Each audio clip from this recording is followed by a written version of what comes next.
Colombia के Bogota में कहा है कि भारत में लोकतंत्र नहीं है, लोगों को बात करने की आज़ादी नहीं है। कोई व्यक्ति सबसे अधिक आज़ादी से देश के विकास को, भाजपा को और प्रधानमंत्री मोदी जी को गाली देते हैं तो राहुल गांधी है। राहुल गांधी की समस्या ये है कि उनको वोट नहीं मिलता तो सत्ता चाहते हैं,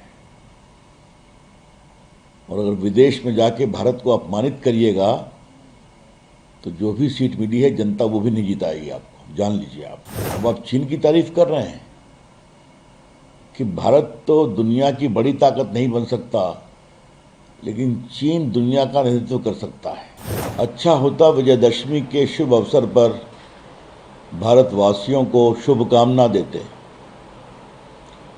लेकिन वहां तो भारत पर ही हमले कर रहे हैं। देश में करते हैं, विदेश में भी करते हैं। कोलंबिया के बोगोटा में कहा है कि भारत में लोकतंत्र नहीं है, लोगों को बात करने की आज़ादी नहीं है। अगर कोई व्यक्ति सबसे अधिक आज़ादी से देश के विकास को, भाजपा को और प्रधानमंत्री मोदी जी को गाली देते हैं तो राहुल गांधी है। तो आपको देश के खिलाफ कुछ भी बोलने का अधिकार है।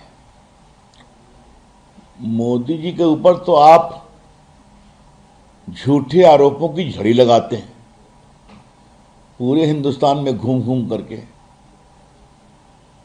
तो लोकतंत्र में तो आपको एक प्रकार से गाली देने का अधिकार दे रखा है हिंदुस्तान में, और आप कह रहे हैं लोकतंत्र नहीं है। यहां पर आप राहुल गांधी सब कुछ बेबुनियाद, बेशर्म भरी बातें करते हैं भारत के, और विदेश में कहते हैं कि भारत में बोलने की आजादी नहीं है। पूरा लोकतंत्र है, देश के लोग आजाद हैं, लेकिन राहुल गांधी की समस्या ये है कि उनको वोट नहीं मिलता तो सत्ता चाहते हैं, और अगर विदेश में जाके भारत को अपमानित करिएगा तो जो भी सीट मिली है जनता वो भी नहीं जिताएगी आपको, जान लीजिए आप। अब आप चीन की तारीफ कर रहे हैं कि भारत तो दुनिया की बड़ी ताकत नहीं बन सकता, लेकिन चीन दुनिया का नेतृत्व कर सकता है। भारत के आर्थिक विकास पर भी आपको आपत्ति है, रोजगार नहीं मिलता। आज भारत दुनिया की चौथी बड़ी इकोनॉमी है, तीसरी बनने के रास्ते पर है। तो आपका चीन प्रेम दिखाई पड़ता है, और भारत के अपमान करने का आप कोई भी अवसर छोड़ते नहीं हैं। हम उसकी बहुत ही भर्त्सना करते हैं, लेकिन पीड़ा तब होती है जब दूर कोलंबिया में भी भारत को अपमानित करने का बेशर्मी के साथ राहुल गांधी कोई अवसर नहीं छोड़ते। ये बहुत निंदनीय है, लेकिन हम तो अपनी बात कहेंगे। आज अवसर है विजयदशमी का, तो सभी भारतीयों को बहुत शुभकामनाएं, बहुत प्रणाम।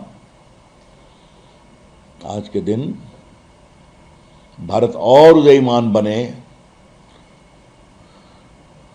सभी आध्यात्मिक शक्तियां, माता दुर्गा, बाकी सभी देव हमें आशीर्वाद दें, और हिंदुस्तान के लोग खुशहाल बने, संतुष्ट बने, यही कामना है।